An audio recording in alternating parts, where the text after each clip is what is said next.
Hi friends, it's Sarah from Ruffles and Rainboots.com, and today I am sharing a very chunky 4th of July gnome 2 ways. Boop, if you'd like to make it stick around.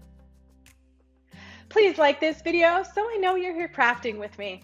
Okay, so here's the cutie I'm going to be sharing today. This is the Knockout Stout gnome pattern without the big bunny ears. So if you already have that pattern, you don't need to go to the link below. It is a sew or glue assembly pattern. It doesn't matter. Both ways will work, and I'll do both of them on this single gnome. But I'm going to give instructions for both. So we need a hat, which is 2 pieces, and a body, which is 1. I'm going to be using Luxe fleece for this, and it is a thin fleece fabric, but both of them are put right sides together. The brim is turned up on the wrong side of the fabric. You don't need to have a brim, but if you want less of a scrunch, the brim is good. If you are assembling this with hot glue, you're going to hot glue the bottom and the side of the body piece. And then once it's dry, you're going to open it up, put the seams aligned, and it will produce a nice big diamond at the bottom. You're going to fold in about 1 inch on either top and bottom of that diamond, and you need to secure it really well with glue. And here's the thing, hold it until it sets. I will say that this is the only point of failure for a hot glue assembly when you're doing a box pleat bottom. So just hold it there. Once it's done, you can set it aside. If you are sewing, you're going to do the same thing. Sew along that bottom edge and the side. You're going to pull out the sides, lay it on the table, and then you're going to line up the bottom seam with that entire front side, making a diamond. If you're sewing, you're going to measure 1 inch from the point at which the fabric is sewn, and then you're going to pin the opposite side, sew it up, and then trim off the 2 ends. If you are gluing, don't trim anything. For the hat assembly, again, we have right sides together. So if you want to glue a brim, you just glue it on the portions facing you. I just glued this up a 1/2 inch or so. And if you are gluing, you want to go all the way around. Really good, nice, thick piece of glue here, or a bead of glue, but put your entire arm on the table to make sure you get those nice rounded curves. If you're sewing, sew up your brims and then sew up the entire hat. Once you have that, just trim your strings and turn everything inside out. So I want to show you the bottom of the box pleat looks like this. It's really pretty. It's really clean lines if you are sewing. Now, if you're gluing, it's going to depend on your, whatever you glued it. It will be straight if you glued it straight, if that makes sense. All right, so I'm just going to turn around both of them. And now here we're pushing the easy button because from here we don't have a hot glue different than a sewing tutorial. So everybody's going to be using the same things. We have 1 hat, we have 1 body. We are going to need any kind of trim or whatever. I wanted red, white, and blue all the way around. I'm going to be using poly pellets, 1.5 to 2 cups of that. Polyfill for stuffing, scissors, a hot glue gun, and an X-Acto knife. I'm going to be using fur, but you can use yarn. I'm using a 1-inch bead for the nose and a 1/2 inch beads for the arms. I'm using scrap fabric for the arms. To close it up, I need a needle and some embroidery thread, but you can use a rubber band and then add some string afterwards. All right, so the first portion of our program here is to add in 1.5 to 2 cups of poly pellets and then surround that if you are using a Luxe fleece. So the reason I'm putting poly pellets or polyfill all the way around a pellets is because Luxe fleece is thinner than a sort of like a blizzard fleece or one of those plush fleeces. So I don't want those poly pellets to show. Now I'm going to just make it sure all the way around it's nice and even, and then it's time to close up the body. See how easy this is? Love easy stuff. I'm going to measure out and show you 18 inches, but honestly, measure with your heart because all you need to do is have enough string to tie it together. So about 1 inch down from the top of the body, you are going to do a running stitch with this, meaning you don't have to know how to sew anything. All you're doing is going in and out of the fabric at 1/4 inch spacing, and then just go all the way around until you reach back. I'm going to speed this part up because no one likes a slow sewer. Just saying. All right, so once you get near the starting point, you're going to end on the outside right next to that starting point. Remove your needle, pull your thread out of it, and then tie this up. So do make sure all of the polyfill is tucked all the way in and around. We can move it around in just a second. Just make sure that you've got everything tucked in nicely.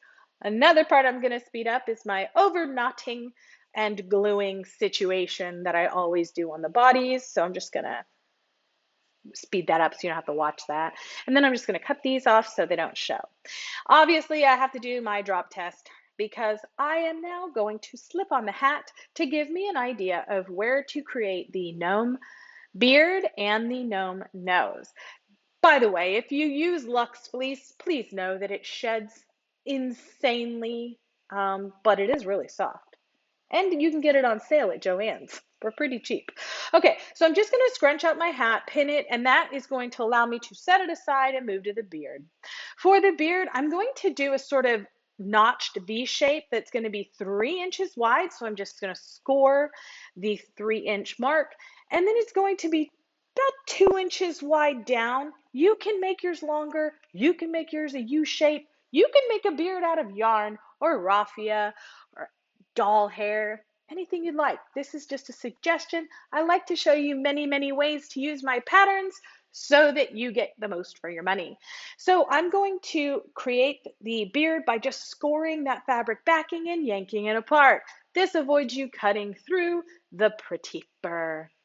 So just a little trick. I'm going to find the center and then I'm going to pull up a little bit of that fur. You don't need a comb or anything, just pull it up because you need to get to the fabric backing right there.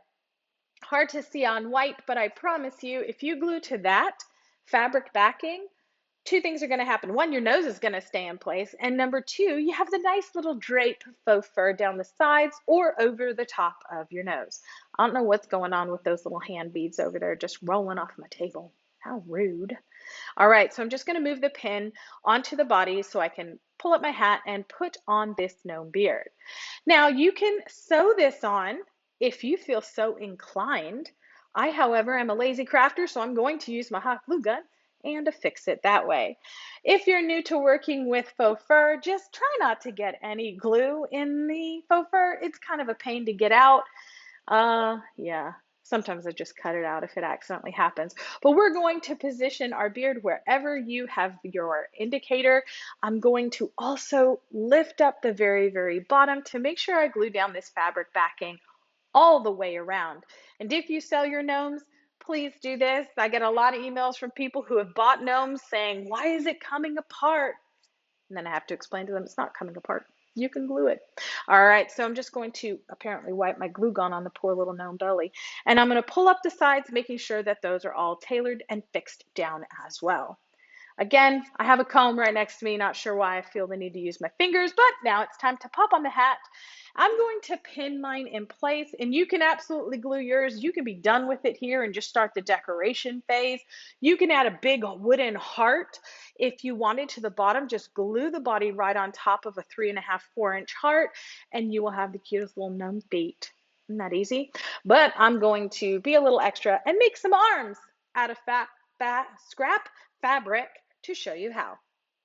I'm going to first glue down the nose or glue the hat to the nose because I want to make sure that I get the front looking the way I want it. Then I'm going to flip it over and pin the back in place. Again, you can glue it if you want at this stage, just leaving portions open for the arms as well. However, I tend to make a lot of decisions before I do any permanence. Now, for the arms, I'm just using a scrap of fabric. This is going to depend on your fabric. I've been asked to show how you can make arms without turning the material.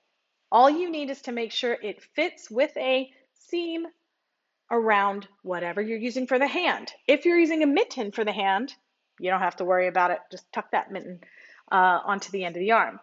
But I'm going to work on the wrong side of the fabric. Not that you can tell with this stuff, it looks good from both sides. But what we're going to do is just add a bead of glue on the bottom and then roll the top down over it. And so you can make a nice, very clean seam with about 1/4 of an inch or so. And this is going to allow you to have like a nice pretty arm with a clean seam if you don't want to have to turn the fabric. But this Luxe fleece has a two-way stretch, so you could absolutely turn this inside out. I was just asked to do this for an example. All right, so I'm going to speed this part up. Oh, maybe use your finger guards for that. I don't know. All right, so I'm just going to measure now. We want a portion up under the hat, and then if you're going to have your hands join in the center, you need to cut them longer than I'm going to cut mine. Whoops, that was a little piece of glue that I messed up. So now I'm just going to put my wooden balls inside the end of the gnome arms and just attach those with glue. You can add a little bit of the same trim or use mittens, again, whatever you would like. Some people are using like little doll hands if you want to have 5 fingers, like a little human hand. All right, so now that I got an idea of where to cut it, I'm just gonna hack it off and tuck it up under the hat, just to make sure. All right, now I'm gonna do the same for the other arm, and I'll just give you a hint, just yank the other arm out and just measure it that way.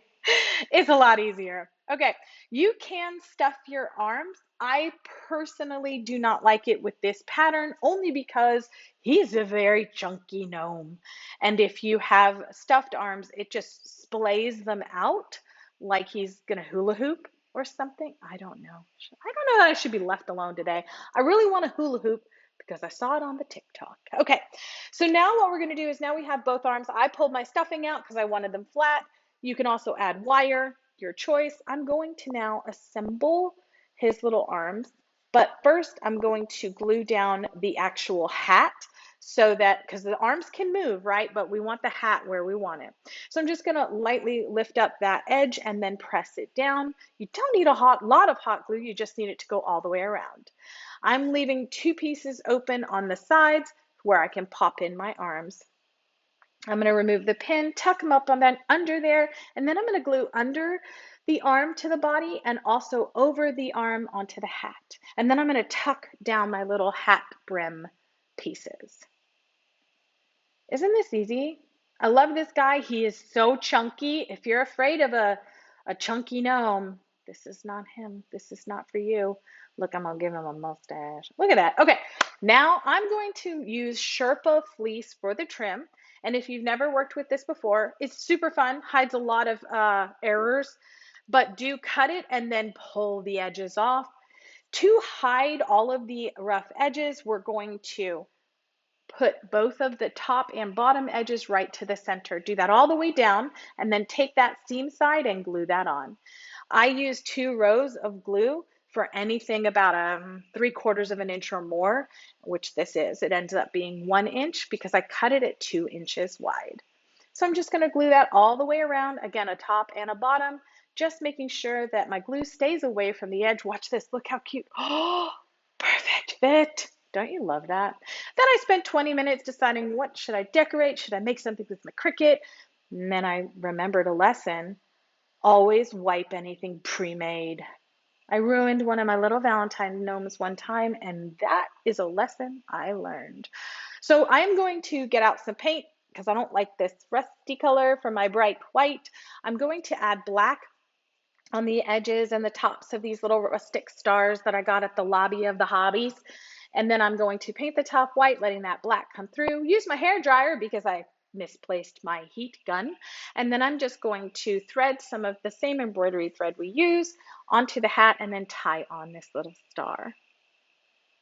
That way I don't have a bow or anything. I didn't want that. And now snip off, and here he is with arms, and here he is without arms. Which way do you like him? I really appreciate you watching this. What do you think? Let me know down in the comments. Also down below will be the pattern link for the Knockout Stout Gnome. As always, thank you for being here. Please like, share, and subscribe for more crafty fun.